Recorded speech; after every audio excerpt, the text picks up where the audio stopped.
Hello viewers, welcome to NTV. This is Tarak. చిన్న cinema అయినా, పెద్ద సినిమా అయినా, యాక్షన్ సినిమా అయినా, లేదా రొమాన్స్ సినిమా అయినా, జోనర్ ఏదైనా, స్టార్ ఎవరైనా, బట్ ఆయన మాత్రం కళాన్ని బలంగా ముద్రించి ఒక సాంగ్ రాస్తే మాత్రం అది అందరికీ, కోట్లాది మంది ప్రజలకి ఈజీగా చేరువవుతుంది. ఈ మధ్య కాలంలో చాలా బాగా బలంగా వినిపిస్తున్న పేరు కేకే. లిరిసిస్ట్ రంగానే తెలుగు ఇండస్ట్రీలో కేకే గారు తెలియని ప్రేక్షకుడు అంటూ ఉండడం అనేది అది అక్షర సత్యం అనమాట. సో కేకే గారు మనతో ఉన్నారు. హలో కేకే గారు. హాయ్ అండి, హాయ్ అండి తారక్ గారు. సార్, 'సలార్' ప్రభంజనం సృష్టిస్తుంది బయట. అవునండి. సో ఎలా ఎంజాయ్ చేస్తున్నారు? ఫస్ట్ ఆఫ్ ఆల్ 'సలార్' గురించి చెప్పండి ఒకసారి. 'సూర్యుడే సూర్యుడే' సాంగ్ తోటి మొత్తం థియేటర్లన్నిటిలో అవునండి. సో ఫస్ట్ సినిమా నుంచి కూడా అదే ముందు రిలీజ్ అవ్వడం వల్ల అది ఎక్కువ జనాల్లోకి వెళ్ళింది. యాహ్! సో మేము పడ్డ కష్టానికి అంటే ఒక్కోసారి మనం ఎంత కష్టపడా ఎంతకంటే ఎక్కువగా 1-2 ఇయర్స్ కష్టపడతాం. బట్ సినిమా రిజల్ట్ తారుమారైనప్పుడు పాటలు కూడా జనాల్లోకి వెళ్ళవన్నమాట. అవునండి. అలా చాలా సినిమాలకు జరిగింది. బట్ 'సలార్' ఎంత కష్టపడ్డామో అంతకు మించి ఫలితాన్ని ఇచ్చింది కాబట్టి డెఫినెట్‌గా చాలా హ్యాపీగా ఉందండి. అయితే ఇక్కడ ఇంకో చిన్న కంపారిజన్ కూడా వచ్చింది సార్. హ్మ్. 'ప్రభాస్' గారి ఫ్యాన్స్ అందరూ కూడా వెయిట్ చేస్తున్నారు ఆయన ఎప్పుడో ఒక హిట్ ఇస్తారని చెప్పి. అవును. మీరు కూడా ఆయనకి ఇంతకుముందు సినిమాలు కూడా రాయడం అవును. జరిగింది. అవును. సో మీరు కూడా మీరన్నారు కదా ఇంతకుముందు 1 సంవత్సరం పడినా, 2 సంవత్సరాలు పడినా ఒక్కొక్కసారి రిజల్ట్ రాదని చెప్పి. అవును. ఈసారి మీ కష్టానికి తగ్గ ప్రతిఫలం వచ్చింది. ఆ సౌండ్ మామూలుగా లేదు, రీసౌండ్‌లో మోగుతుంది వినిపిస్తుంది కదా! ఎలా అనిపిస్తుంది సార్? చాలా హ్యాపీగా ఉందండి. నేను 'ప్రభాస్' గారికి పెద్ద ఫ్యాన్‌ని. హ్మ్. సో 'సాహో' నుంచి ట్రై చేస్తున్నాం. పాటలు బానే ఉంటున్నాయండి. 'రాధేశ్యామ్‌లో' కూడా 'ఈ రాతలే' చాలా పెద్ద హిట్ అయింది. అవును. 'నిన్నేలే' థియేట్రికల్‌గా చాలా మంచి థియేటర్‌లో అంటే అది ముందు రిలీజ్ చేయలేదు. అవును. థియేటర్‌లో చూసిన వాళ్ళందరికీ ఆ పాట చాలా ఇష్టం. హ్మ్. అందులో 'నే నిన్నటి రవినే' అన్న లైన్స్ అవును. చాలా బాగా ఎక్కాయి అందరికి. మంచి అవునండి. ఎమోషనల్ అండ్ స్టోరీ డ్రివెన్ ఉంటాయన్నమాట ఆ లిరిక్స్. అవునండి. బట్ సినిమా రిజల్ట్ కొంచెం ఇదవ్వడం వల్ల పాటలు కూడా జనాల్లోకి అంతగా వెళ్ళలేకపోయింది. హ్మ్. బట్ థర్డ్ సినిమాతో నాకిది మూడో సినిమా 'ప్రభాస్' గారికి. మొత్తానికి సో ఫైనల్లీ మూడో సినిమాతో హిట్ కొట్టారు. హిట్ పెద్ద హిట్ హిట్ పెద్ద కాదు, హిట్ బ్లాక్ బస్టర్ కొట్టారు బ్లాక్ కరెక్ట్‌గా. బస్టర్ కొట్టామండి. హ్మ్. చాలా హ్యాపీగా ఉంది. సో మరి 'సూర్యుడు' ఏమన్నా ఒక లైన్ ఏమన్నా పాడతారా మా కోసం? ఎన్ని సార్లు విన్నా ఎందుకంటే మిగతా సింగర్‌ల దగ్గర నుంచి వినటం వేరు, లేదంటే వేరే మేము పాడుకోవడం వేరు. బట్ మీరు హ్మ్. ఒక కలంతో మీరు ఫస్ట్ పెట్టేది మీరు కాబట్టి మీకు ఒక థాట్‌లో ఉంటది కదా! హ్మ్. సో ఆ దాంట్లో ఉన్న ప్యూరిటీ మీ మాటలో వింటేనే మాకు యాహ్! అర్థమవుతుంది. అంటే మొన్న ఒక ఇంటర్వ్యూ నేనంటే ఈ 'సలార్' గురించి ఒకే ఒక ఇంటర్వ్యూ ఇచ్చాను. హ్మ్. దాంట్లో కూడా చెప్పానన్నమాట. సో రాసిన తర్వాత పాడమంటారనమాట జనరల్లీ. ఫస్ట్ పాపం ప్రశాంత్ నీల్ గారికి నా గురించి తెలియక పాడండి కేకే గారు అంటే నేను 2 సార్లు పాడా. మూడోసారి నుంచి ఏదైనా లైన్ రాస్తే చదవండి అంటున్నాడు. ఏంటి సార్ చదవండి అంటున్నారంటే, వద్దు సార్ మీరు పాడకండి అంటున్నాడు. నేను పాడితే ఆ పాట కూడా ట్యూన్ కూడా మారిపోతుందని. సో అందుకే ఐయామ్ వెరీ బ్యాడ్ సింగర్ అండి. అందుకే నేను ట్రై చేయను అసలు. హ్మ్. బట్ మీకోసం ప్రేక్షకుల కోసం ఒక 2 లైన్లు మాత్రం పాడతా. యాహ్! సూరీడే గొడుగు పట్టి వచ్చాడే భుజము తట్టి చిమ్మ చీకటిలోను నీడల ఉండేటోడు రెప్పనొదలక కాపు కాసెడి కన్నువాడు. ఇంతే. సార్ ఎవరు సార్ మిమ్మల్ని బ్యాడ్ సింగర్ అని చెప్పింది? అప్పుడు మీరు పాడిన విధానం లేతే టైమో వేరే అయ్యుండొచ్చు యాక్చువల్‌గా. జనరల్లీ అంటే కొంచెం బేస్ వాయిస్ దీనివల్ల కొంచెం ఆ ట్యూన్ కరెక్ట్‌గా పాడలేకపోతారు అంటే నార్మల్‌గా. దాంట్లో లేడీతో పాడించారు కాబట్టి ఆయన ఆ అవునవును. కైండ్ ఆఫ్ ఇదిలో ఉండుంటారు యాక్చువల్‌గా. అంటే ఆయన చాలా ఫన్నీగా, జోవియల్‌గా ఉంటారండి. హ్మ్. సో, ఈ సినిమా జర్నీలో ఆయన నుంచి నేను ఎన్నో నేర్చుకున్నాను. Not yes. ఓన్లీ ఆహ్, మూవీ గురించే కాకుండా ఆయన జనరల్ టాపిక్స్ చాలా తక్కువ మాట్లాడతారు. బట్ మాట్లాడిన ప్రతి దానికి ఏదో ఒక వాల్యూ ఉంటుంది. వాల్యూ ఉంటుంది. సో, చాలా నా లైఫ్ స్టైల్ గురించి కూడా ఆయన చాలా మాట్లాడతారు. ఆ! Food okay. ఏది తినాలి, ఏది తినకూడదు ఇంతవరకు డిస్కషన్ వెళ్ళిపోతుందనమాట. ఓకే. ఓకే. ఓకే. సో, ఒక అంటే కంఫర్ట్ లెవెల్ ఆ రేంజ్ కంఫర్ట్ లెవెల్ ఉంటేనే మనకు కూడా ఆయన చెప్పేది క్లియర్‌గా ఎక్కించుకొని అంటే ఒక ప్రొఫెషనలిజంగా కాకుండా ఒక చిన్న బాండింగ్ అనేది కూడా క్రియేట్ అవుతుంది కదా ఉంటుంది. యాక్చువల్‌గా. బట్ చాలా తక్కువ మాట్లాడతారాయన. మాట్లాడిన ప్రతి మాట కూడా వాల్యూ. డెఫినెట్‌లీ ఇన్‌స్పిరేషనల్‌గా ఉంటదనమాట. ఓకే. మరైతే 3 సినిమాలు చేశారు కదా! 'ప్రభాస్' గారు 3 సినిమాలకు రాసారు కదా! మరి హ్మ్. 'ప్రభాస్' గారిని ఎన్ని సార్లు కలిసారు ఇప్పటి వరకు మీరు? ఆడియో ఫంక్షన్‌లో కలవడమే అండి. హ్మ్. ప్రైవేట్‌గా అయితే కలవలేదు ఇప్పటిదాకా. హ్మ్. ఆడియో ఫంక్షన్స్‌లో హ్మ్. కలవడమే. హ్మ్. సో, ఆయన కలవాలి. ఈ సినిమా తర్వాతైనా కలుస్తానేమో చూద్దాం. కానీ చాలా తక్కువ టైమ్ ఇస్తుంటారు కదా బయట. అంటే hmm. Very busy with shoots and all. Oh yes. Yes. పక్కన 'కల్కి' జరుగుతుంది. ఓ పక్కన 'మారుతి' గారిది జరుగుతుంది. సో, మళ్ళీ ఆ వెరీ రెండిట్లికి బిజీ. కూడా రాస్తున్నారు మీరు మళ్ళీ. రాసానండి. హ్మ్. సార్ అయితే కల్కి మాత్రం ఒక ఇంటర్నేషనల్ వేదిక మీద అప్పుడే వెళ్ళి కూర్చుంది. అంటే ఇప్పటివరకు చేసిన పాన్ ఇండియా సినిమా అయితే ఇది పాన్ వరల్డ్ సినిమా కింద ఆల్రెడీ రిజిస్టర్ అయిపోయింది. అక్కడ క్యాంప్కాన్లో జరిగిన దాని కానీ, లేదంటే నిన్న మొన్న ఈయన డైరెక్టర్ గారు వెళ్ళి చేసిన దానికి కానీ ఆల్రెడీ ఒక పాన్ వరల్డ్ అనే రిజిస్ట్రేషన్ అయితే కల్కికి పడిపోయింది ఆ సినిమాకి. సో మరి దాంట్లో పాటలు ఎలా ఉంటాయి సార్? ఇలా సాహిత్యానికి అంటే పెద్దపీట వేశారా, లేకపోతే ఎలా ఉండబోతుంది, కొత్తగా ఉంటాయా? అంటే ఇంకా ట్యూన్స్ ఏం రాలేదండి. నాకు ఒక ట్యూన్ ఫస్ట్ ఒకటి స్క్రాచ్ వెర్షన్ ఒకటి వచ్చింది, దాన్ని వర్క్ చేసాం. అది ఇంకా ఫైనల్ అయిందో లేదో నాకు కూడా తెలియదు. సో ఇంకా ఉందండి. అంటే నేను అనేది ఇప్పుడు ఒకటి రాశారు కదా నేను అంటాం దానికి. అంటే ఇప్పుడు ఎందుకంటే మనం మహానటిలో సాంగ్స్ విన్నాం నాగార్జున గారు, లేదంటే అంతకుముందు ఆయన చేసిన ఫస్ట్ సినిమా కూడా. అంటే సాహిత్యానికి చాలా ఎక్కువ విలువిచ్చే డైరెక్టర్లో వీళ్ళు ఒకళ్ళు. ఈ సినిమా వచ్చేసరికి స్పాన్ వేరు, ఇది మనకు కనిపిస్తున్న కలరింగ్ వేరు కదా. సో సౌండింగ్స్ ఎలా ఉంటాయని ఒక చిన్న క్యూరియాసిటీ. ఎప్పుడైనా ఎమోషన్స్ ఒకటే ఉంటాయండి. సో ఇప్పుడు ఇది సౌండింగ్ వేరైనా ఇంటర్నేషనల్ ఫిల్మ్ అయినా కూడా ద బేసిక్ ఎమోషన్ అనేది, కోర్ ఎమోషన్ అనేది ఇండియన్ ఎమోషన్ ఉంటుంది. సో ఒక లవ్ సాంగే రాశాను ఫస్ట్. చూడాలి, అది ఇంకా ఫైనల్ అవ్వలేదు. So still in discussion stage అనమాట. అయితే ఆ డార్లింగ్ ని చూడాలని చాలా మంది వెయిట్ చేస్తున్నారు. ప్రభాస్ గారిని కాదు, డార్లింగ్. అంటే డార్లింగ్ లో ఆయన ఎలా అయితే ఆ చిన్న జోవియల్నెస్ అదంతా మనకి తీర్చే సినిమా అయితే మాత్రం ఖచ్చితంగా మారుతి గారి కాంబినేషన్ లో వస్తున్న సినిమా కదా. సో మరి దానికి ఆల్రెడీ వర్క్ చేసినట్టున్నారు కదా. సో అయిపోయిందా? Too early to discuss. అయిపోయిందా దాని వరకు? మీ వర్క్ కంప్లీట్ స్టార్ట్ అయింది, ఇంకా కంప్లీట్ అవ్వలేదు, స్టార్ట్ అయింది. సో మళ్ళీ డార్లింగ్ లో అలాంటి ఒక ఇదిని చూపించబోతున్నారు మాకు క్యారెక్టరైజేషన్ పరంగా? నాకు ఇంకా పూర్తిగా కథ తెలియదండి, బట్ నాకు విన్న సిచ్యువేషన్స్ వరకు మాత్రం చాలా బాగుంది. అంటే మీకు మొత్తం ప్రతి సినిమాకి కథ మొత్తం చెప్తారా, లేదంటే మీకు సిచ్యువేషన్స్ క్యారెక్టరైజేషన్స్ వరకు చెప్తారంటారా? జనరల్లీ కథ మొత్తం చెప్తారండి. సలార్కి మాత్రం నాకు పూర్తి కథ తెలియదు, ఆ సిచ్యువేషన్స్ వరకే తెలుసు అనమాట. ఎందుకంటే ఇప్పుడు సినిమా చూసిన తర్వాత ఆ వరల్డ్ ఎంత పెద్ద లెవెల్ ఉంది, సో అవన్నీ నాకు ముందే చెప్పలేదు, అంత కన్ఫ్యూజ్ అయిపోతామని చెప్పేసి. ఆ వరల్డ్ బిల్డప్ కాకుండా పర్టికులర్ సందర్భం. ఇప్పుడు యా అనే సాంగ్ రీసెంట్ గా రిలీజ్ అయింది. నాకు ఆ ఫైట్ వరకే తెలుసు అనమాట. ఆ ఫైట్ ఎందుకు చేశాడు, ఎక్కడ చేశాడు అనేది తెలియదు. సో ఆ ఫైట్ వచ్చే సందర్భం చెప్పారు, దానికి తగ్గట్టు రాశాను అనమాట. కానీ అంటే మీకు మొత్తం సినిమా స్టోరీ అంతా చెప్తే వచ్చే అవుట్పుట్ వేరియేషన్ ఏమైనా ఉంటుందా? అలా ఏమి ఉండదండి. లవ్ స్టోరీస్ కి అది వర్కౌట్ అవుద్ది. మొత్తం స్టోరీ తెలియడం వల్ల ఏ క్యారెక్టర్ ఎలా బిహేవ్ చేస్తుంది. But this is an action film కాబట్టి ఇప్పుడు నాకు కాటేరమ్మ దగ్గర ఒక ఫైట్ జరిగింది. సో వాళ్ళు ఏమని పిలుస్తున్నారు కాటేరమ్మని అన్న సిచ్యువేషన్ చెప్పారు, కరెక్ట్గా సిచ్యువేషన్ వెళ్ళి కూర్చుంది సాంగ్. ఓకే, అంటే యాక్షన్ సినిమాలకి మాత్రం మీకు ఉన్న సిచ్యువేషన్ చెప్తే దాని వరకు. అంటే లవ్ మూవీస్లో ఏంటంటే, రొమాంటిక్ మూవీస్లో ఏంటంటే ఆ పాటకు ఒక బిల్డప్, దానికి ఒక లీడ్ సీన్ ఇదంతా ఉంటుంది. మన 90% యాక్షన్ మూవీస్లో ఏంటంటే సడన్గా పాట అనేది వచ్చేస్తుంది. సో ఇప్పుడు కొన్ని మాంటేజ్ సాంగ్స్ కూడా ఉంటాయి కదా సార్. మాంటేజ్ సాంగ్స్ ఏంటంటే మనం ఆల్మోస్ట్ సాంగ్ రాసిన తర్వాత షూట్ చేయడం ఉంటుంది కదా. సో చెప్తారా అంటే ఇక్కడ ఇలా జరుగుతుంది, ఇక్కడ ఇలా జరుగుతుంది కాబట్టి మాంటేజెస్ కొన్ని వాళ్ళు చెప్తారు, కొన్ని రాసిన వాటికి కూడా మాంటేజ్ తీస్తుంటారు. మీరు క్రియేట్ చేసిన వాటికి వాళ్ళు దాన్ని సినిమా జరుగుతుంది. అయితే యాక్చువల్గా మీకు ఫస్ట్ సినిమా స్టార్టింగ్ విత్ అందాల రాక్షసి, హను రాఘవపూడి గారు. బేసిక్ ఏంటంటే కొంతమంది ఆయన హను రాఘవపూడి గారు లాంటి వర్క్ చేసేవాళ్ళు అంటే ఆయన చాలా స్ట్రిక్ట్ గా ఉంటారు, లేకపోతే చాలా వర్షన్స్ అడుగుతారు, ఇలా ఉంటది కదా. సో మీకేమనిపిస్తుంది అలాంటి అంటే విషయం ఉన్న డైరెక్టర్స్ బేసిక్ వీళ్ళందరూ కూడా? ఎందుకంటే అక్కడి నుంచి సీతారాం వరకు రాస్తానే ఉన్నారు కదా. సో హను రాఘవపూడి ఇలాంటి వాళ్ళతో వర్క్ చేసేటప్పుడు ఎలా ఉంటది ఎక్స్పీరియన్స్? చాలా ఈజీ అండి వర్క్ చేయడం, వాళ్ళతో వర్క్ చేయడం ఈజీ. ఎందుకంటే తనకి అంతా తెలుసు, ఏం కావాలో తెలుసు, ఎలా ఉంటే బాగుంటుందో కూడా తెలుసు. సో వాళ్ళతో ఈజీగా ఉంటుంది. స్టార్టింగ్లో కొంచెం ఐస్ బ్రేక్ అయ్యేంత వరకు కొంచెం ఇబ్బంది ఉండింది. తను ఏం కావాలనుకుంటున్నాడో నాకు సరిగ్గా అర్థం కాకపోవడం, నేనేం రాస్తున్నాడో తనకు సరిగ్గా తెలియకపోవడం. ఫస్ట్ మూవీకి అది ఉండింది. బట్ తర్వాత మాకిద్దరికి ఒక మంచి ర్యాప్ కుదరడం, తనకి కథలో ఏం కోరుకుంటున్నా నాకు ముందే తెలిసిపోవడం, ముందు కథ అంతా నాకు తెలిసి ఉండడం వల్ల working with him is like very easy అయిపోయింది నాకు. సో అందుకే మీకు పడిపల్లి లేచే మనసు కానీ, లైక్ సీతారామం కానీ అంత బాగుంటాయి పాటలు. అవును, అంటే టోటల్గా పడిపల్లి లేచే మనసు మీరు అన్నట్టు రిజల్ట్ విషయం పక్కన పెడితే మాత్రం పాటల కోసం అయితే ఇప్పటికీ చూడొచ్చు ఆ సినిమా అనేది. ప్రతి పాట బ్లాక్ బస్టర్ దాంట్లో. ఎందుకంటే దాంట్లో నాకు తెలిసి నేను స్టేటస్లో చాలా తక్కువ పెడుతుంటాను ఏది ఆ పదాలు వెతుక్కుని. దాంట్లో మాత్రం ఒక ఇది ఉంటుంది, ఒక లిరిక్, దాన్ని ప్రత్యేకించి స్టేటస్ గా పెట్టుకుని మరి 4-5 రోజులు పెట్టుకోవాల్సి వచ్చింది. ఏమైపోయావి దాంట్లో చాలా మంది ప్యాథోస్ అంటే ఏమైపోయావే. నాకు లక్కీగా బ్రేకప్ సాంగ్స్లో అంటే ఎక్కువ పెద్ద హిట్ అయిన సాంగ్స్‌లో 'ఏమైపోయావే' ఒకటి, 'ఎటుపోనే' అని మన 'డియర్ కామ్రేడ్‌లోంచి. ఆ 2 నాకు గూడా పర్సనల్‌గా చాలా ఇష్టం. ఓకే. అవి రీల్స్ గానీ, స్టేటస్‌లో గానీ చాలా ఎక్కువ వైరల్ అయ్యాయన్నమాట.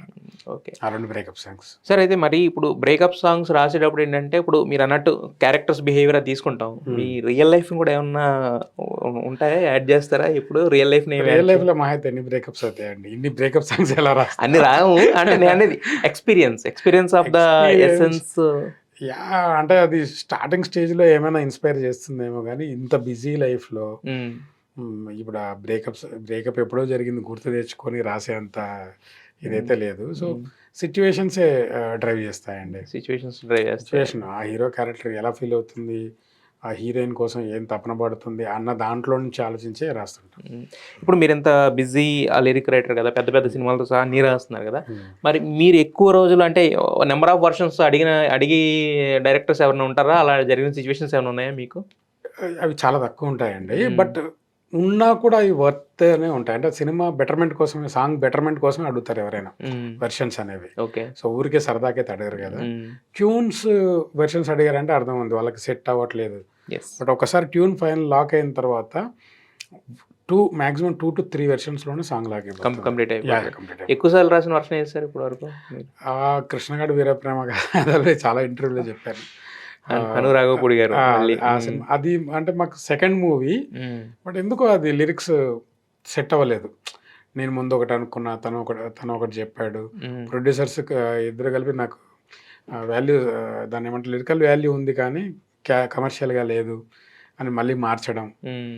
సో, ఫైనల్‌గా మేము అనుకున్న వెర్షన్ ఫస్ట్ రాసిన వెర్షన్ దాన్ని ప్యాథోస్ కింద మార్చి పెట్టామనమాట. 'నువ్వంటే నా నువ్వు' ప్యాథోస్ వెర్షన్ 'ఆ సీతాదేవైనా' ఉంటుంది. అది ఏ ప్యాథోస్ వెర్షన్‌లో ఉంది. హ్మ్. దాన్ని ఇటు ఇలా అలా మార్చారు. మార్చేసాం. హ్మ్.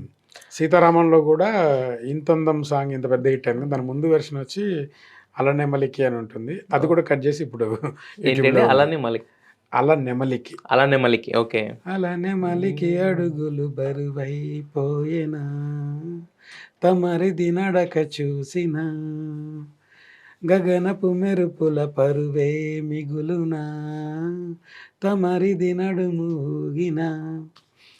ఇది కూడా ఇది బాగున్నట్టే ఉంది. ఏంటంటే ఇప్పుడు ఇది ఇంత పెద్ద హిట్ యాహ్! అయినా యాహ్! కూడా ఇది ఉన్నా కూడా హిట్ అయ్యేది అనిపిస్తుంది ఇది యాక్చువల్‌గా. ఉందండి. ఇప్పుడు యూట్యూబ్‌లో నాగార్జున రిలీజెస్. గారికి బాగా నచ్చి అది ఆ! దానికొక విజువల్ గూడా కట్ చేసి యూట్యూబ్‌లో రిలీజ్ చేసాం. అది ఉంది. ఓకే. బట్ 'ఇంతందం' ఫస్ట్ పల్లవి వెర్షన్ అదనమాట. ఓకే. హ్మ్. అంటే 'నాగార్జున' గారిది ఎలా అండి మీ ట్రావెల్ ఎప్పటి నుంచి స్టార్టు? అంటే ఇప్పుడు 'కల్కికి' రాస్తున్నారు కదా! ఆల్రెడీ ఆహా! 'సీతారామం' రాసారు కదా! దాని ఆ! ముందు ఎక్కడి నుంచి దాని స్టార్ట్? ముందు లేదండి. హ్మ్. పరిచయం లేదు. నాకు ఆహ్, 'సీతారామం' అక్కడికి వైజయంతికెళ్ళినప్పటి నుంచే పరిచయం అన్నమాట. 'సీతారామం' నచ్చి దాని నుంచి 'కల్కికి' అంతే. ట్రాన్స్‌ఫర్మేషన్ తీసుకున్నారు. యాహ్! అంతే. అయితే సార్ ఈ ఈ అంటే ఇప్పుడున్న జనరేషన్‌లో మాత్రం కొంతమందికి మాత్రమే దక్కే అదృష్టం ఏంటంటే ఫ్యూచర్ జనరేషన్‌లో దక్కకపోవచ్చు మైట్ బి. హ్మ్. ఏంటంటే ఒక ఏఆర్ రెహమాన్ గారితో గాని, హ్మ్. లేదంటే ఇళయరాజా గారితో గాని హ్మ్. సో, అలాంటి వాళ్ళతో ఏంటంటే ఒక్కసారి వర్క్ చేసినా చాలనుకుంటారు కదా! అవును. సో, మరి వాళ్ళతో వర్క్ చేసినప్పుడు ఏమనిపించింది మీకు? ఇంకా కొత్తగా ఏమైనా నేర్చుకున్నారా సార్? అంటే ఎందుకు వీళ్ళు ఇంత గొప్పవాళ్ళయ్యారు అనే దానికి ఏమన్నా ఎగ్జాంపుల్స్ ఏమైనా చెప్పాలంటే ఏం చెప్తారు? యాహ్!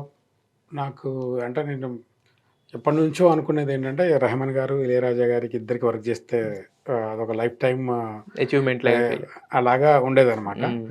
సో, ఒకటి దాన్నేమంటారు లక్‌లో బ్యాడ్ లక్ టైపు కోవిడ్ టైంలో 'ఇళయరాజా' గారితో వర్క్ చేసే అవకాశం వచ్చింది. హ్మ్. సో, అప్పుడు ఆయన్ని నేరుగా డైరెక్ట్‌గా కలవడానికి లేదు. కలవడానికి లేదనమాట. హ్మ్. జూమ్ కాల్‌లోనే వీడియో కాల్‌లో మాట్లాడాం. హ్మ్. 'గమనం' అనే ఒక సినిమాకి యెస్. అన్ని పాటలు నేనే రాశాననమాట. అవును. అప్పుడు ఫోన్‌లో ఆయన ఏదైతే తత్కారం చెప్పారో దానికి కరెక్ట్ మీటర్‌లో నేను రాయడం, ఆయన సింగిల్ కరెక్షన్ కూడా ఆయన చాలా స్ట్రిక్ట్. ట్యూన్‌లో కొంచెం అటు ఇటు అయినా గూడా ఊరుకోరనమాట. అలాంటిది హ్మ్. చాలా బాగా రాసావమ్మా అన్నారు. That was very big compliment. Hmm. నేను ఆయనతో మాట్లాడుతుంటే కూడా ఇది కళా నిజమా అని చెప్పేసి అనుకుంటున్నాను. ఎందుకంటే నా ఫేవరెట్ ప్లే లిస్ట్ వచ్చి మూడ్ బాగోలేకున్నా, బాగున్నా, హ్యాపీ 'ఇళయరాజా' గారి పాటలే వింటాను నేను. ఓకే. సో, అలాంటిది ఆయనతో ఆయనతో కలిసి పని డైరెక్ట్‌గా మాట్లాడడం, ఆయన మెచ్చుకోవడం was like dream come true feeling అనమాట. మెచ్చుకోవడం ఒకటి, ఇప్పుడు మీరన్నట్టు రేపొద్దున మీ కార్డ్ రాసుకుంటే ప్రోగ్రెస్ కార్డ్ లాగా మీరు ఒక కార్డ్ అవును. గనక రాసుకుంటే దాంట్లో యాహ్! ఏఆర్ రెహమాను, హ్మ్. ఇళయరాజా లాంటి అవును. పేర్లు అవి అవునండి. గోల్డెన్ లెటర్స్‌తోనే రాసుకోగలేము అవును. యాక్చువల్‌గా. అవునండి. సో, ఆ కోరికలు తొందరగానే తీరిపోయాయి అనిపించింది. మరి రెహమాన్ గారితో సార్? రెహమాన్ గారితో 'లైఫ్ ఆఫ్ ముత్తు' అనే అదే సినిమాకి ఆ సినిమా యాహ్! చేశారు. గౌతమ్ మీనన్ గారు డైరెక్షన్. ఆయనకి నా రైటింగ్స్ నచ్చి 'సీతారామంలో' ఆయన యాక్టింగ్ చేశారనమాట. అవునవును. సరిగ్గా నేను ఆ సినిమా చూస్తున్న టైంలోనే కాల్ చేశారు. కాల్ చేసి నా నెక్స్ట్ సినిమాలో రాయాలి అని. సూపర్. సో, అలా గౌతమ్ గారితో వర్క్ చేయడం ఇంట్రెస్ట్ ప్లస్ రెహమాన్ గారు. ఓకే. 2 ఒకేసారి తీరిపోయినాయి 2 కోరికలు. యాహ్! అంటే మీకు అంటే ఎన్నాళ్ళు స్ట్రగుల్ పడ్డారు సార్? అంటే ఇలాంటి ఒక పొజిషన్‌కి రావడానికి? ఎందుకంటే ఇప్పుడు మీకు కనెక్షన్స్ భలే కుదురుతున్నాయి యాక్చువల్‌గా. అవును. సీతారామం నుంచి గౌతమ్ మేనన్ గారు, ఏఆర్ రెహమాన్ గారు, సీతారామం నుంచి కల్కి అవును. ఇలా ఇప్పుడు కనెక్షన్స్ ఉంటున్నాయి. బట్ దీనంతటికి ముందు ఒక ఫేజ్ ఉంటది కదా యాక్చువల్‌గా. అవును. మనకి మనం స్ట్రగుల్ పడి ఒక్కొక్క టైంలో ఏంటంటే ఎక్కువ అవకాశాలు రాకపోతే అసలు నేను సెట్ అవుతానా అనే హ్మ్. అనుమానం కూడా వస్తది మన మీద మనకి. అవును. సో అలాంటి స్ట్రగుల్ ఎలా స్ట్రగుల్ ఇక్కడ ప్రతి ఒక్కరికి ఉంటదండి. అంటే ఎవరైనా చెప్పారు నేను స్ట్రగుల్ లేదు. That was like cake walk అంటే అదంతా అబద్ధం అని నేను అనుకుంటాను. ఫస్ట్ మూవీ అందాలాక్షి తర్వాత పాటలు పెద్ద హిట్టింగ్కి వచ్చేస్తాయి అనుకున్నా. బట్ 3 ఇయర్స్ వరకు అసలు సినిమాయే రాలేదు. సినిమాయే లేదు. అంటే చిన్న చిన్నవి వచ్చాయి కానీ అంత గుర్తింపు రాలేదు. 2012లో రిలీజ్ అయితే 15లో వచ్చిన మళ్ళీ కృష్ణగాడి వీరప్రేమ కదా నాకు మళ్ళీ బ్రేక్. ఆ 3 ఇయర్స్ టైంలో నేను దీనికి పనికిరానేమో అనుకొని నేను అప్పుడు గ్రాఫిక్ డిజైనర్గా ఉండి ఓకే. 2 సినిమాలకి నేను పబ్లిసిటీ డిజైనర్గా కూడా వర్క్ చేశాను. ఓ పోస్టర్, టైటిల్ ఇవన్నీ డిజైన్ చేసేవాడిని అనమాట. అలా కృష్ణవంశీ గారి పైసా మూవీకి వర్క్ చేయడం జరిగింది. Graphic designer. Graphic designer. Graphic అంటే ఆ సినిమాకి టైటిల్ కానీ ఎవ్రీథింగ్ పోస్టర్ డిజైనింగ్ అంతా చేసేవాడిని. సో షిఫ్ట్ తీసుకుందాం అనుకుంటున్న టైంలో మళ్ళీ కృష్ణగాడి వీరప్రేమ కదా అందులో నువ్వు పెద్ద హిట్ ఇంకా అయిపోయింది. మనం ఇంకా బ్రేక్ వచ్చేసినట్టే మళ్ళీ రెండోసారి అనుకున్నారు. మళ్ళీ 6 నెలలు మళ్ళీ బ్రేక్. ఒక్క సాంగ్ కూడా రాలేదు. సో అంత ఈజీ కాదేమో ఇక్కడ పేరు రావడం అని చెప్పి అనుకుంటుంటాను. ఇంకా నెమ్మది గ్రాడ్యువల్గా ఒక్కొక్కటి అలా రావడం, సినిమా మీద సినిమా హిట్ అవుతూ వెళ్ళడం, సింగిల్ కార్డ్స్ ఎక్కువగా పడడం, లైక్ మాట వినదుగా ఉన్న టాక్సీ వాళ్ళలో అన్ని పాటలు నేను రాశారు. సో అలా మంచి హిట్ సాంగ్స్ పాడడం వల్ల ఎవరో బాగానే రాస్తున్నాడు అని చెప్పేసి అలా అవకాశాలు పెరగడం అలా బిజీ అయిపోయింది అనమాట. అంటే ఇప్పుడు మీరు అన్నారు కదా ఒక షిఫ్ట్ తీసుకుందాం అనుకుని చెప్పి, ఎందుకంటే మనకి ఫ్యామిలీ బర్డన్స్ అవన్నీ కూడా ఉంటాయి కాబట్టి యాక్చువల్గా అది కొంచెం ఇబ్బంది కలిగించే టైం కదా. మరి ఎలా మేనేజ్ చేసుకున్నారు సార్? అంటే ఆ షిఫ్ట్ తీసుకుందాం అనుకున్న టైంలో ఎవరన్నా సపోర్ట్ ఇచ్చారా ఆయనకి? షిఫ్ట్ అంటే నేను అప్పుడు ఖాళీగా లేనండి, నేను జాబ్ చేస్తున్నాను. అదే జాబ్ చేస్తున్నప్పుడే నేను అనేది. ఇప్పుడు మీరు అన్నారు కదా ఒక 3 ఇయర్స్ ఖాళీ లేనప్పుడు మళ్ళీ సినిమా రానప్పుడు ఏంటంటే ఆటోమేటిక్గా మైండ్ డైవర్ట్ అయిపోతుంటుంది. ఇంకా అంటే ఇప్పుడు మనం చేస్తున్న పనిలోనే ఇంకా ముందుకు ఎలా వెళ్ళాలి, లేదా ఎక్కువ ఎలా ఇదే ఉంటుంది కానీ ఎప్పుడు వస్తుంది అనేది మనం వెయిట్ చేయం కదా. జాబ్ పరంగా నేను అంటే చాలా హ్యాపీగా ఉన్నానండి. మంచి పెద్ద సాలరీ అంతా బాగుంది. నేను ఒక హెచ్ఓడిగా వర్క్ చేస్తూ ఒక ఛానల్లో. సో హ్యాపీగా ఉండింది లైఫ్. అదేంటంటే నా ప్యాషన్ అంతే. ప్యాషన్ నేను ట్రై చేశాను, మళ్ళీ కొంత గ్యాప్ వచ్చింది, మళ్ళీ వెళ్ళాను అలా. సో అది ఎలా వచ్చిందంటే ఇంకా జాబే మానేసేంత బిజీ అయిపోయి అప్పుడు మానేయడం జరిగింది అనమాట టోటల్గా. సరే అయితే ఇప్పుడు మీరు రాసేటప్పుడు ఓన్లీ ఇంతకుముందు సిచ్యువేషన్స్ అన్నారు, కొన్నిట్లకేమో క్యారెక్టర్స్ కూడా అన్నారు కదా. అలాగే హీరోలకు కూడా ఏంటంటే కొన్ని మేనరిజమ్స్ ఇవన్నీ కూడా ఉంటాయి. హీరోని ఇలా చెప్తే బాగుండదని మనకు అనిపిస్తుంది మనం పాట రాయిపోయినా వేరేది ఏదైనప్పుడు. సో మరి అలాంటి ఏమైనా ఉంటాయంటే ఇప్పుడు విజయ్ దేవరకొండ లాంటి హీరోలు చూసినప్పుడు ఏంటంటే కొంచెం యాటిట్యూడ్ ఇలా ఉంటాయి ఏంటంటే చూస్తుంటాం కదా. సో మరి అవన్నీ దృష్టిలో తీసుకుంటారా లేదంటే ఓన్లీ ప్యూర్గా డైరెక్టర్ వర్షన్ వెళ్ళిపోతారా? నేను డెఫినెట్లీ డైరెక్టర్ ఏది అడిగితే అదే రాస్తామండి. ఎక్కడైనా ఇప్పుడు తన ఇమేజ్ గురించి ఏమన్నా రాయాలి అనిపిస్తే డెఫినెట్గా రాస్తాం. బట్ విజయ్ గారితో చేసిన 2 మూవీస్ కూడా నేను టాక్సీ వాలా కానీ డియర్ కామ్రేడ్ స్టోరీ డ్రివెన్ అండి. స్టోరీ ప్రకారమే. ఇప్పుడు మాట వినదు అనే పాట అందరు రొమాంటిక్ సాంగ్ అనుకుంటారు, బట్ అది ఒక కార్ గురించి, కార్కి తనకి ఉన్న బాండింగ్ గురించి రాసిన సాంగ్. సో అలా సందర్భాన్ని బట్టే రాశాను అనమాట 2 సార్లు. ఎప్పుడైనా ఇప్పుడు గోపిచంద్ గారికి పక్కా కమర్షియల్ సాంగ్ రాశాను, అందులో కొంచెం కమర్షియాలిటీ. జిల్లో కూడా రాశారు కదా, బట్ జిల్లో రాసిందేమో love song. So commercial song చాలా రాశాను. ప్రతిరోజు పండగలో టైటిల్ సాంగ్ కానీ, పక్కా కమర్షియల్ కానీ. సో మారుతి గారితో మాక్సిమం కమర్షియల్ సినిమాల్లో రాశాను అనమాట. అప్పుడు ఆ హీరో బాడీ లాంగ్వేజ్ తగ్గట్టు రాయడానికి ఛాన్సెస్ ఉంటాయంట. అయితే యాక్చువల్గా ఇప్పుడు పెద్ద సినిమాలకి పెద్ద హీరోలకు రాసేటప్పుడు ఏంటంటే కొన్ని చిన్న చిన్న జాగ్రత్తలు కూడా అవసరం అవుతాయి. కొన్ని ఎందుకంటే ఒక వాక్యం డైరెక్టర్ నచ్చేయచ్చు, బట్ ప్రేక్షకులు నచ్చకపోవచ్చు. ఇలా రకరకాలు ఉంటాయి కదా మీటర్స్. మరి అలాంటప్పుడు ఏమైనా జాగ్రత్తలు తీసుకుంటారా? ఎలా ఉంటుంది? డెఫినెట్లీ అండి. చిన్న హీరో పెద్ద హీరోని కాదు, నేను రాసే ప్రతి మాట డెఫినెట్లీ రెస్పాన్సిబుల్తో ఆలోచించే తీసుకుంటా. ఇది పిల్లలు పాడితే ఎలా ఉంటుంది, ఇది ఏమైనా తప్పు ఏమైనా అవుతుందా, అవన్నీ జాగ్రత్తలు తీసుకొని రాస్తాను. అయితే కొంతమంది డైరెక్టర్స్ అది కూడా కోరుకుంటారు కదా సార్, కొంచెం డబుల్ మీనింగ్ టైప్ ఉండాలి అలాంటి అన్నప్పుడు మరి ఇప్పటిదాకా నాకైతే ఎవరు తగ్గలేదండి. అలాగా ఉంటుంది కదా. అలా అంటే కమర్షియాలిటీలోనే ఒక చిన్న ఇది కూడా కోరుకుంటారు కదా మనం. అలాంటి డైరెక్టర్ ఎవరు రాలేదు ఇప్పటి వరకు మీకు? ఇప్పటిదాకైతే అవసరం పడలేదు. హ్మ్. సో, డెఫినెట్‌గా మన లిమిట్‌లో ఉంటూ రాస్తే తప్పేం లేదని నేను హ్మ్. ఫీల్ ఇప్పుడు 'బాలు' గారు అంటారు యాక్చువల్లీ 'ఇంద్ర' సినిమాలో హ్మ్. బూతు పాటలు పాడి చాలా గొంతు ఒకసారి శుద్ధి చేసుకుందాం అంటారు. అంటే ప్రొఫెషన్ యాహ్! బట్ కాకపోతే ఏంటంటే మనకి తప్పదు కదా! అవును. అవునవును. ఒక్కొక్కసారి ఇప్పుడు బట్ మీరు 80స్‌లో చూస్తే అండి అసలు ఇప్పుడు వాడే బూతులే కాదండి అసలు. 80స్ టు 90స్ దారుణంగా ఉండేవి అసలు. ఆ అవును. డబుల్ మీనింగ్ అవును. గాని, అవును. అసలు డబుల్ మీనింగ్ కూడా పక్కన పెట్టండి. డైరెక్ట్ మీనింగ్‌లే ఉండేవి. ఆరేసుకోబోయి ఆ! పారేసుకున్నాను లాంటి అలాంటివి చాలా ఉన్నాయి. 'గుడి అనకన సామి' ఇలాంటివన్నీ చాలా ఉన్నాయి. యెస్. యెస్. ఇప్పుడు ఇంకా we're so lucky that like అలాంటి సాహిత్యం లేదిప్పుడు. హుహు. సో, అందరికి అవేర్‌నెస్ వచ్చింది. 'కేకే' గారు అయితే 'సలార్‌లో' సాంగ్ పెద్ద హిట్ అయింది. అవునండి. హిట్ అయిన తర్వాత ఏంటంటే జనరల్‌గా అందరూ మీకు ఫోన్‌లు చేస్తుంటారు. లేదంటే ఆడియన్స్ పాడుకుంటుంటారు. ఇలాంటివి పోస్టుల్లో ఆడియన్స్ రాసుకుంటుంటారు. కానీ ఒక రాష్ట్ర సీఎం సాక్షాత్తు తెలంగాణ రాష్ట్ర సీఎం రేవంత్ రెడ్డి గారు హ్మ్. 1 డే బ్యాక్ ఆయన మీ పాట సలార్‌కి సంబంధించి మొత్తాన్ని ఆయన అఫీషియల్ ట్విట్టర్‌లో ట్విట్టర్‌లో పోస్ట్ చేశారు గదా! అవునండి. సో, ఎలా అనిపించింది? ఇది మీ దృష్టికొచ్చిన తర్వాత ఫస్ట్ రియాక్షన్ ఏంటి మీకు? అంటే నాకు ఫస్ట్ ఒక మిత్రుడు షేర్ చేశాడండి హ్మ్. వాట్సాప్‌లో. హ్మ్. ట్విట్టర్‌లో ఇది ఉంది అని లింక్ షేర్ చేస్తే నేను ఫస్ట్ నమ్మలేదు. అంటే చాలామంది ట్రోల్ చేస్తుంటారు కదా! సీఎంది ఫోటో అలా యెస్. యెస్. అలాంటిదేదో అనుకున్నా. మీమేమో అనుకున్నా. చూస్తే డైరెక్ట్ సాంగ్ స లిరిక్స్ అవి సీఎం 'సలార్'. సీఎం గారి హ్మ్. అఫీషియల్ ట్విట్టర్ ఐడీలోంచి హ్మ్. వేగమొకడు త్యాగమొకడు గతము మరిచిన గమనమే అన్న లిరిక్స్ పెట్టారనమాట. అవును. సో, చాలా హ్యాపీ అనిపించిందండి. హ్మ్. సో, సో అలాంటి అంటే రాజకీయ నాయకులను కూడా ఇన్‌స్పైర్ చేసింది నా సాంగ్ అని చాలా హ్యాపీగా ఫీల్ అయ్యానండి. సో, తర్వాత దాని మీద మళ్ళీ మీకెవరన్నా ఫోన్‌లు చేయడం గాని, అప్రిషియేట్ చేయడం ఇలాంటియేమన్నా జరిగినాయా? జరిగాయండి. జరిగాయండి. హ్మ్. చా ఎవరు? ఫ్రెండ్స్ ఫోను చేశారు. డైరెక్టర్స్ హ్మ్. ఒకరిద్దరు చేసి హ్మ్. సీఎం దాకా చేయదు నీ సాంగ్ సాంగ్. అని అన్నారు. హ్మ్. సో, ఫెల్ట్ వెరీ ప్రౌడ్ అండి. Yes sir. సీఎం దాకేంటి సార్. మీరు రాసే అంటే రాసే పదాలు మేము చూస్తుంటాం గదా! అప్పుడప్పుడు. హ్మ్. ఆ పదును అనేది కొన్ని మిలియన్స్ ఆఫ్ హార్ట్స్‌కెళ్తాయి. బట్ ఇలాంటి వాళ్ళు కూడా హ్మ్. ఇన్‌స్పైర్ అంటే ఇలాంటి వాళ్ళు గుర్తించడం. హ్మ్. గుర్తించడం అనేది మాత్రం ఖచ్చితంగా డెఫినిట్‌గా మాకు సంతోషం అనిపిస్తది. ఒక హై మూవ్‌మెంట్ గదా! జీవితంలో ఆ! చెప్పుకోవడానికి కొన్ని కొన్ని ఉంటాయి గదా! దాంట్లో అవునండి. ఇది ఒకటి కూడా. అవునండి. సో, అవును. ఇలాంటి హై మూవ్‌మెంట్స్ కూడా మీకింకా వస్తానే ఉంటాయిలెండి. ఎందుకంటే మీరు పెట్టే ఎఫర్ట్స్ అలాంటివి, రాసే పాటలు అలాంటివి కాబట్టి, థాంక్ యూ. ఇలాంటి థాంక్ యూ. హై మూవ్‌మెంట్స్ కూడా మీకు వస్తానే ఉంటాయి. రావాలని కూడా కోరుకుంటున్నామండి. సార్ అయితే సంక్రాంతి పండగనేది ఏంటంటే పెద్ద పండుగ అంటారు. అవును.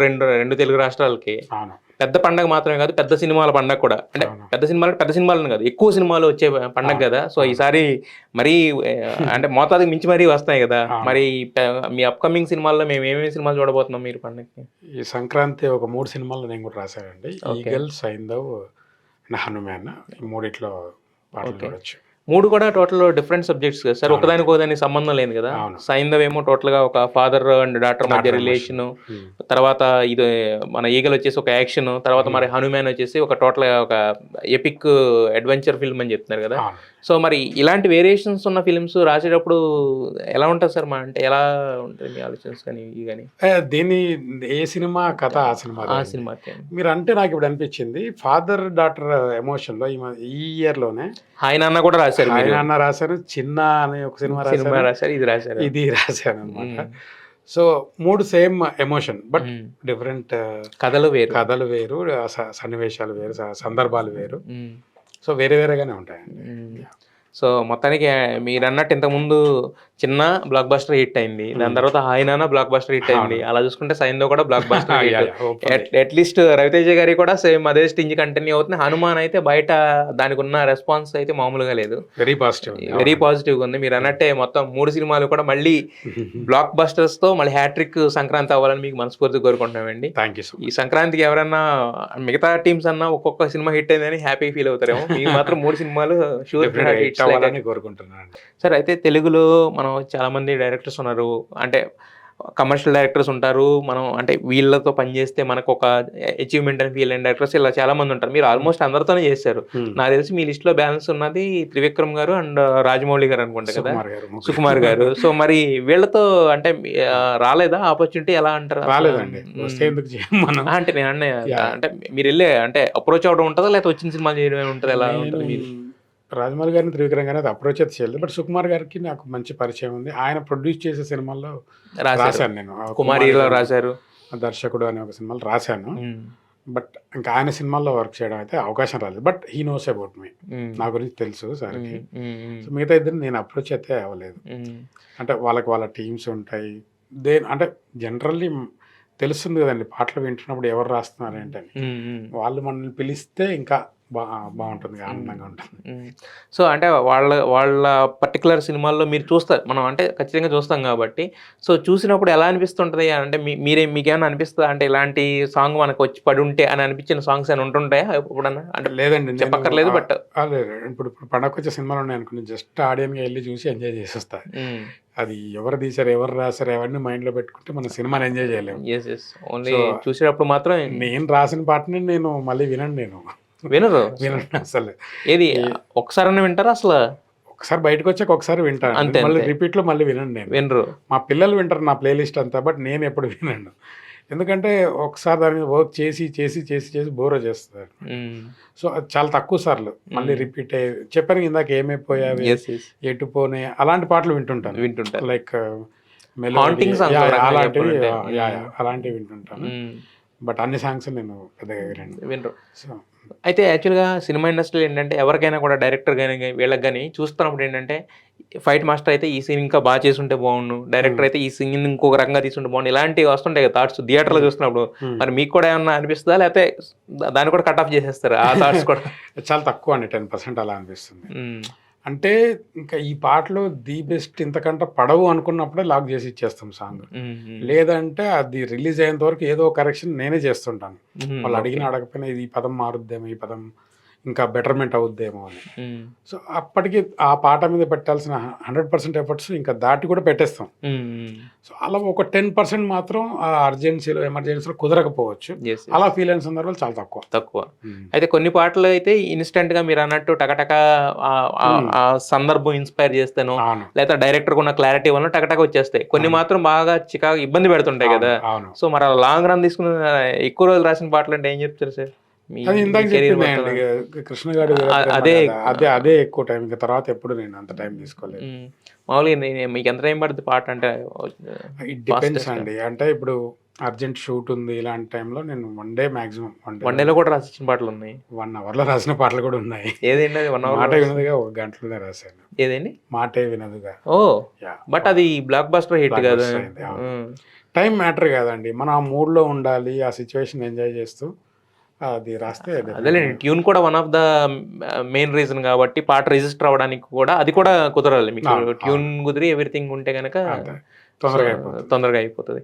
సో మరి ఇంత బిజీ లైఫ్లో ఇన్ని సినిమాలకి బిజీగా రాస్తూ మరి ఫ్యామిలీకి అన్న టైం కేటాయించడానికి ఉంటుందా అసలు? అంటే దేనికి దానికి టైం కేటాయించుకుంటా అండి. నేను ఇంట్లో నుంచే రాస్తాను, బయటికి వెళ్ళడం అలాంటివి ఏముండదు కాబట్టి ఇంట్లోనే. నాకు అది ఇల్లు, హాస్టల్, ఆఫీసు అన్నీ అనమాట. హాస్టల్ కూడా ఎందుకు అనిపిస్తుంది హాస్టల్ అనేది? అంటే టైంకి రావడం, తినడం, మళ్ళీ లోపలికి వెళ్ళిపోవడం, వర్క్ చేసుకోవడం అలా అంటుంది.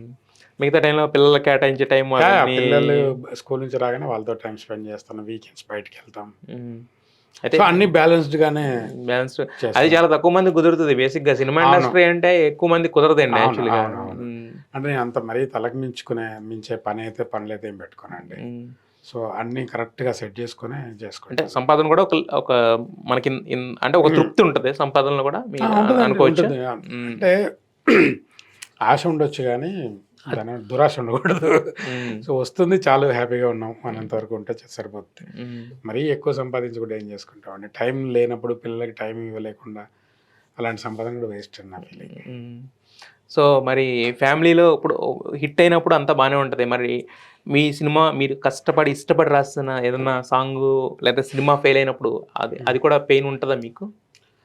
డెఫినెట్లీ ఉంటుందండి, డెఫినెట్లీ ఉంటుంది. బట్ మళ్ళీ మూవ్ ఆన్ అయిపోతాం. 1 వీక్ అరే ఇంత కష్టపడ్డా, ఈ మూవీ ఫ్లాప్ అయింది, బట్ మళ్ళీ మూవ్ ఆన్ అయిపోతూ ఉంటాం. సో అది మీ పిల్లలు మీ దగ్గర ఎక్స్ప్రెస్ చేస్తారా, నాన్న ఇది ఇలా? వాళ్ళు చాలా తక్కువ వింటారు. అవునా? సో వాళ్ళ ప్లేలిస్ట్లు అన్నీ వేరే. నా పాట ఉందంటే తెలుగు పాటలు వింటారు తప్ప మామూలుగా అయితే వాళ్ళ ప్లేలిస్ట్లు ఏమంటే మొత్తం హిందీ ఉంటాయి. హిందీ కాదండి, అసలు జపనీస్ పాటలు జపనీస్ పాటలు వింటారు. అయితే మొత్తానికి జీన్స్ అనేవి మాత్రం అలా కంటిన్యూ అవుతున్నాయి యాక్చువల్గా. వింటారు. Both of them like music అనమాట, వింటారు. బట్ ఏంటంటే పాటల వల్ల సినిమా ఫ్లాప్ అవ్వడం ఉండదు. పాటల వలన అవ్వదులేండి ఇప్పుడు కూడా. సినిమా ఫ్లాప్ అయిన తర్వాత పాటలు ఫ్లాప్ పాటలు పాటలు అంటే లైక్ ఎక్కువ రీచ్ ఉండదు. ఇంకొకసారి ఏంటంటే పాటలు హిట్ అయినా కూడా సినిమా ఫ్లాప్ సినిమా అవుతుంది. ఫ్లాప్ అవుతాయి. యా సో పడిపడి లేచే మనసు పడిపడి ఇంచుమించు, అదే జరిగింది. సో అప్పుడు చాలా బాధపడ్డారు. ఇంత మంచి పాటలు, ఈవెన్ డైరెక్టర్కి కూడా చాలా ఇష్టం ఆ పాటలు. సో బట్ రిజల్ట్ వేరేలా వచ్చింది. అదే అది మన చేతుల్లో లేదు కాబట్టి, ఎందుకంటే it's team work of 24 crafts కాబట్టి అది మన చేతుల్లో ఉండదు. సో ఒక 1 వీక్ బాధపడతాం, మళ్ళీ తర్వాత మూవ్ ఆన్ నెక్స్ట్ మూవీ మళ్ళీ అది ఇంకా నెక్స్ట్ స్ట్రగుల్. సరే, అంటే మామూలుగా అవకాశాల కోసం మీరు ఎవరన్నా ఇప్పుడని కాదు, మామూలుగా జనరల్గా అప్రోచ్ అవుతుంటారా, లేదంటే వచ్చినవి చాలనుకుని రాస్తారు? ఎలా ఉంటుంది మీది వర్కింగ్ స్టైల్? 99% వచ్చినవి చాలనుకుని రాస్తుంటాను. బట్ కాకపోతే మీరున్న ఇంత చిన్న షార్ట్ స్పాన్లోనే చాలా మంది డైరెక్టర్లను కవర్ చేశారు ఆల్మోస్ట్ తెలుగు ఇండస్ట్రీలో ఉన్న వాళ్ళందరినీ. మరి మిగతా ఇండస్ట్రీని ఎప్పుడు ట్రై చేయలేదా, లేకపోతే ఓన్లీ మిగతా ఇండస్ట్రీలు అంటే మనం తెలుగు ఒకటే రాస్తాం కదండి. అదే మిగతా ఎప్పుడు అంటే కొంతమంది ఉన్నారు కదా వేరే వాటికి కూడా రాసేవాళ్ళు కొంతమంది.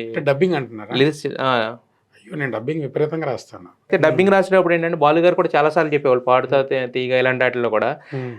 దానికి ఏంటంటే శంకర్ లాంటి డైరెక్టర్స్ ఏంటంటే కొన్ని వాళ్ళు సపరేట్గా రాసేసుకుంటారు, ఈ పదాలు ఉండాలని చెప్పి పర్ఫెక్ట్గా రాసుకుని మీకు ఇచ్చేస్తారు కదా.